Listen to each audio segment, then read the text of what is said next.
afternoon, everybody, and welcome to Coffee Chatter. First of all, for this week's talker, although it is no longer February, which is National Heart Month, I still wanted to do a segment on heart disease, since it is slowly becoming a major killer in the United States. There have been signs that your body gives you that you may have a heart issue on the horizon. Keep in mind, as I go through these signs, that they are a collected list of possible warning signs and are not meant to be a diagnosis. If you have a concern that your body may be telling you something, consult your doctor. First off, you're extremely tired. I'm not talking about lack of sleep or if you have a lot of stuff going on in your life and it's making you exhausted. This is beyond exhausted, constantly battling to stay awake, kind of tired. This is more commonly a sign for women than men, and many blow it off as just being tired. Your heart could be trying to tell you it is struggling to deliver the proper amount of oxygen to your body, which is what keeps you awake. Or you could be pregnant, but I would think you'd know that if you were, because you would know your own body. Number 2, swollen feet. This is most commonly associated with heart failure because it is not flowing blood properly. Of course, it could also be due to pregnancy, varicose veins, and excessive traveling or standing on your feet. So again, take heed and make sure to eliminate other possibilities for this symptom before heading to the doctor. Extreme pain when walking. Again, bearing all other possible reasons for this symptom, it could point to heart issues. If you don't already have arthritic joints, specifically the hip or leg, and notice that it hurts when you walk, bend, or climb, but not when you're relaxed, this could be PAD, or peripheral arterial disease, a buildup of fatty plaque in the leg arteries. Number 4, dizzy or lightheadedness. This is also a common pre-symptom of a heart attack for some people. If this occurs regularly and does not go away when taking time to rest, as it could be overexertion, lack of food, or lack of water, this could be a sign of a blockage in an artery, that lower blood pressure, or a faulty valve that is unable to maintain a healthy blood pressure. Number 5, if you're relatively healthy, yet still have difficulty breathing or are short of breath, this could be a sign that you have a heart valve problem. Fluid buildup on the left side of the heart can trigger wheezing and bronchial cough. Number 6, depression. Really? This one is very rare, as depression is an illness in itself and makes it hard to connect to heart problems. However, there have been studies that suggest those who already have depression are at greater risk for heart problems. Number 7, migraines. This is another tricky one for obvious reasons. Migraines are common on their own, so many people treat them with over-the-counter meds and move on. But if they are becoming extremely regular and offer even harder side effects than normal, such as extreme sensitivity to light, sound, and nausea, then it could be a sign of a heart abnormality. Number 8, hearing your own heartbeat while you fall asleep. If you did not just finish exercising, having some playtime with your spouse, or waking up from a nightmare, and you can hear your heart beating, you could have a faulty heart valve. Again, this is also has other medical causes such as low blood pressure or low blood sugar. Number 9, if you're hit by nausea, anxiety, and sweating all at the same time, this could be a sign of a heart attack. If this quickly turns to other symptoms such as extreme tiredness, aching in your chest of any kind, or shortness of breath, get yourself to the emergency room immediately. Those who get to the hospital within an hour of onset symptoms tend to survive more than those who wait. If you get these symptoms but no additional symptoms, it could be simply a panic attack. However, dwelling on whether or not you will get the other symptoms can trigger them, so be sure to listen to your body and not worry. Some TV news for you. First of all, a renewal. ABC renews its best drama of 2014. Fans of How to Get Away with Murder will be happy to hear that Viola Davis and company will return for a second season. Also, 1990s kids rejoice, for 2 of the shows we grew up with are planning to be revamped. Cartoon Network is redoing the Powerpuff Girls for the summer of 2015, and Disney is planning to revamp Mighty Ducks for a 2017 release. Our cold case is the last one for Louisiana. It must be nice to only have a few.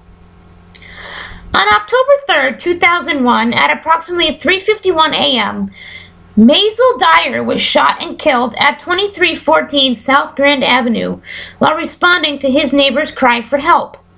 Mr. Dyer approached a residence that was getting burglarized with children inside when this crime took place. After the suspects noticed the presence of the victim, several shots were fired, at which time Mr. Dyer was shot in the upper torso. The suspects immediately fled the scene on foot. Detectives with the Monroe Police Department have reopened this case and are seeking to interview all original witnesses to this crime and anyone that may have witnessed the shooting but was not contacted by police in 2001. Also, if you have any information you have obtained after this crime was committed, please contact the case officer or Crime Stoppers with your information. Your assistance in solving this case is greatly needed. Now for some reviews. First of all, a movie. Dear Zachary, although it came out in 2008, I watched it for the first time. The point of this documentary is a friend of Zachary's deceased father makes a video for Zachary with interviews with colleagues and his parents. However, tragedy strikes and Zachary is never allowed the chance to watch the video, for at the age of 13 months he is killed in a murder-suicide with his mother, who is also believed to have murdered Zachary's father. The reason I said I watched it at the perfect time is because the basis of the movie is how the government, mainly Child and Family Services, failed to do their job by allowing the child's mother to keep custody of the child, even after she had served her time in jail. They gave custody of the child to the grandparents, but as soon as the mother was out of jail, they were ordered to give the child back to its mother. And Family Services never once checked in with the mother or checked if she was mentally fit to raise the child on her own. In the end, she strapped the child to her and dived into the Atlantic Ocean. Both were found dead days later. This has been a growing problem, and it's not any better to know it's not just New Hampshire that has this problem. For it makes you wonder where else Child and Family Services around the country are messing up at the precious lives of our children. In New Hampshire alone, there have been 2 profile or newsworthy cases where the Child and Family Services Department messed up, causing the death of a child. The first was last summer when a young boy, 6 if I remember correctly, was dropped off by his mother at the YMCA, which is Manchester's location for supervised visits, to await a supervised visit with the child's father. However, for some reason, the Department of Youth and Family Services staff decided that they were too busy and said the father was mentally able to have an unsupervised visit, even though he had a record of domestic violence. And the mother was never notified of this new development. The father grabbed his son from the YMCA, escaped, and shot him and killed himself a few minutes later, with the police surrounding the building. And just a few months ago, a young baby by the name of Brielle was murdered, believed to be by her mother and her mother's boyfriend. Even after countless arrests and domestic violence calls, the custody of little Brielle was never given to her stable grandmother, who is now pushing for change in legislation to have DCYF investigated. In little Zachary's case, who was only 13 months, the District of Family and Child Services later made a public admission that they messed up, and the organization leader at the time stepped down almost immediately. If I wanted to, I could do research and probably find tons of DCYF cases with similar tragic endings, not to mention plenty of cases that will probably end in tragedy if not fixed. Regardless of the number of cases with similar circumstances, it is one case too many.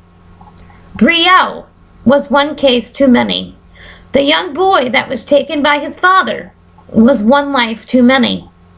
And Zachary was one life too many. These children are our future. We entrust them to the government agencies at times due to hardships in life. and expect that they will be treated and watched over. The fact that they are not doing this with utmost respect and endurance is a major problem. Something needs to be done. Those of you that are local in New Hampshire, Channel 9 WMUR has a special airing on Brielle on Thursday night at the 11 o'clock news. TV show reviews. There's a few here. The first is A Seance With, which is on Lifetime Movie Network. This show is very similar to The Haunting of. In fact, they appear back to back, which also appears on LMN or Lifetime Movie Network, which for local Comcast customers is Channel 270.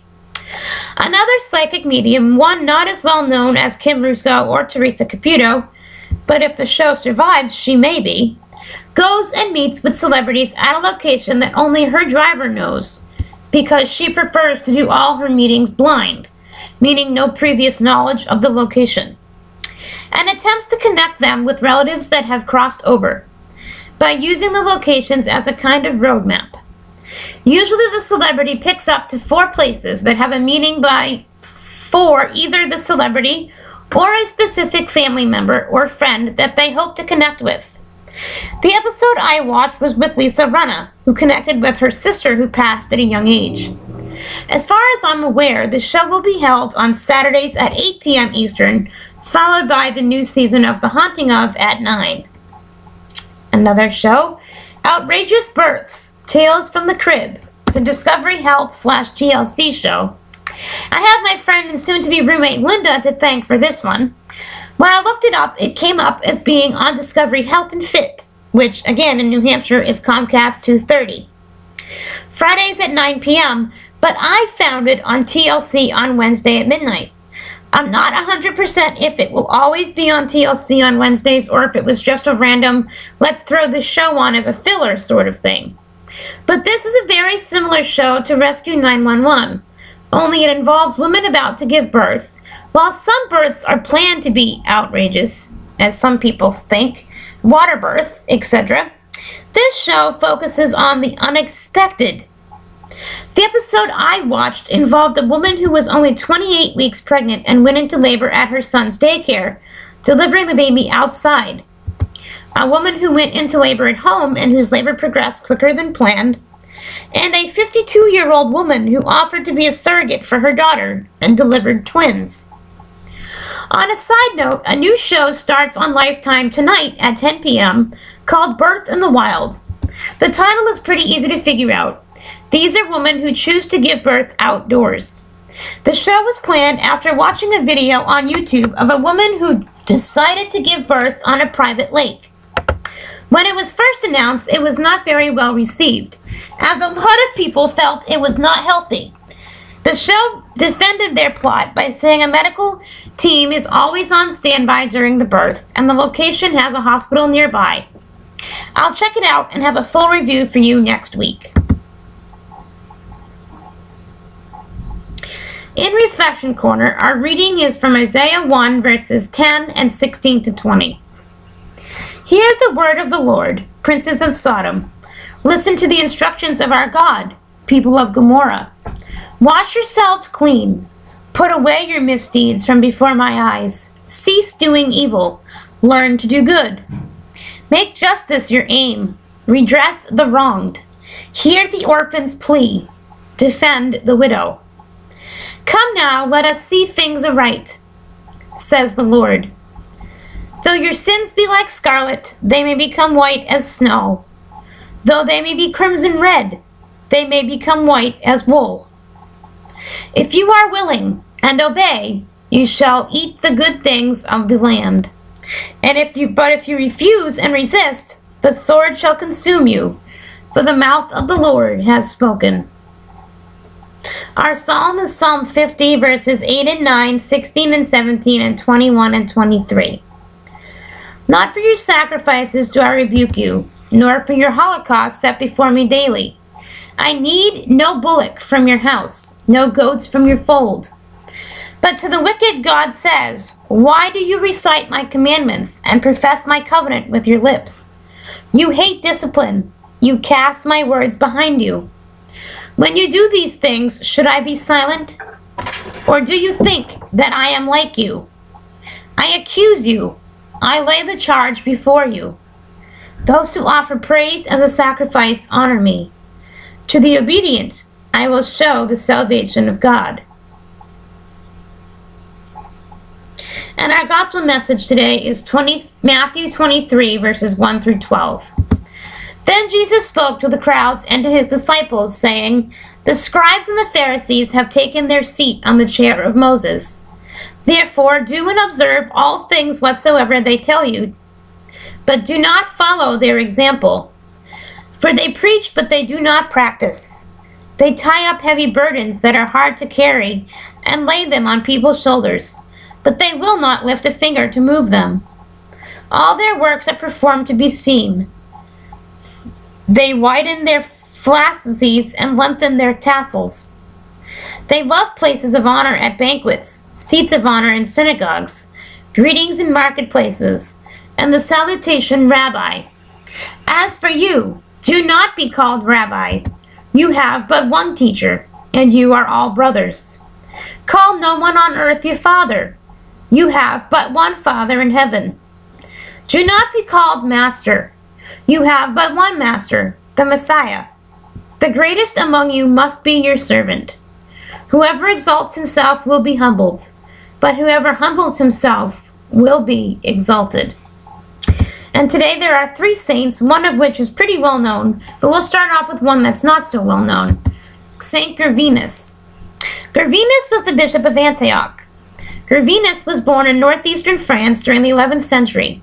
He studied at the Episcopal school in Reims, but abandoned his education for fear that secular poetry would entice him to sin. He became a canon of Reims instead. When Gervinus' parents died, he found a husband for his sister and gave most of his estate to the newly married couple. Gervinus then asked Richard, the abbot of St. Vannes at Verdun, to accept him as a monk. Monastic life suited him, and he was soon appointed chaplain. He also often accompanied Richard on his travels. On one visit to the court, King Henry I of France asked Gervinus to become the abbot of St. Riquier. Gervinus asked his community for consent to leave and reluctantly accepted the post. As abbot, Gervinus lived an austere life, fasting willingly and often giving up sleep to pray. He was also busy with his work. Besides managing the abbey and collecting manuscripts for its library, he built chapels and sanctuaries and traveled about, preaching and hearing confessions. He even went to England, where the abbey had property, and befriended the king, Edward the Confessor. Greatly admired by all who knew him, Gervinus was called the Holy Abbot. But just as he reached the height of his success, his greatest trials surfaced. He discovered he had leprosy. Refusing to wallow in self-pity, he continued to live a prayerful life and thanked God every day. In 1075, the Holy Abbot died peacefully before the altar of his church with his monks around him. Our next saint is the well-known of today, Catherine Drexel. Catherine Drexel is the foundress of the Sisters of the Blessed Sacrament and is one of the few saints that lived in the United States. 5 weeks after Catherine was born, her mother died. Her father, the wealthy banker Francis Drexel, later married Emma Bouvier, a devout Catholic. It was Emma who instilled a great love of charity in Catherine. Believing that God had given wealth to the Drexels so that they could help others, Emma involved Catherine in distributing food, medicine, clothing, and money to the poor. When her father died, he left Catherine millions of dollars, which she used to help the needy. Catherine started by underwriting the costs of educating Native Americans. Although close friends advised Catherine that she could probably do more to help others if she remained outside a convent, Catherine felt intensely drawn to a contemplative life, and in 1889 she became a Sister of Mercy. In 1891, Catherine founded what is today known as the Sisters of the Blessed Sacrament. In addition to the traditional vows of poverty, chastity, and obedience, her sisters vowed to be the mother and servant of Native Americans and African Americans. The nuns built their first mission school for Native Americans in Santa Fe, New Mexico. In the years that followed, they established a total of 145 missions and 12 schools for Native Americans and 50 schools for African Americans. Catherine also founded Xavier University in New Orleans, the first U.S. Catholic college for African Americans. In 1935, Catherine suffered a severe heart attack and spent the last 20 years of her life in quiet, prayer-filled retirement. Upon her death in 1955, the remainder of her estate was given to charity. Mother Drexel was canonized in 2000. Our last saint is Saint Cunegund. Cunegund is the patroness of Luxembourg, Lithuania, and Poland. Cunegund was born into royalty and raised in a religious household. She later married Henry II, the Duke of Bavaria, who shared her faith. In 1002, Henry became King of Germany. 12 years later, Pope Benedict VIII crowned Henry and Cunegund Emperor and Empress of the Holy Roman Empire. At the time, the morals of some of the clergy were suspect. With Cunegund's support, Henry tried his best to reform those who had strayed from their vows. Cunegund influenced Henry in other areas as well. She convinced him to found the cathedral and monastery in Bamberg, which became a Bavarian bishopric, which is a Bavarian cathedral, where the bishop lived. On her own, Cunegund founded a Benedictine monastery at Keflügen. Then, Henry heard that she had been unfaithful. Cunegund vehemently denied the charge, and to prove it, she walked across hot plowshares, the cutting blades of a plow, which was a common test of guilt at the time. Because she remained unharmed, it was considered a sign from God that she had been truthful, and her husband never doubted her again. After Henry died, Cunegund entered the monastery at Keflügen and was devoted herself to prayer and caring for the sick. She cast aside all she had enjoyed as empress. On her deathbed in 1039, she insisted on being buried in her simple nun's habit, showing her devotion to God. Our closing prayer is a prayer to St. Catherine. Father in heaven, bless us with spiritual wealth as you blessed your servant, St. Catherine Drexel. May the example of this extraordinary woman help young people in particular to appreciate that no greater treasure can be found in this world than in following Christ with an undivided heart, and in using generously the gifts we have received for the service of others, and for the building of a more just and fraternal world. Amen. And this week's fan of the week is William. The answer was absolute. And I will see you next week.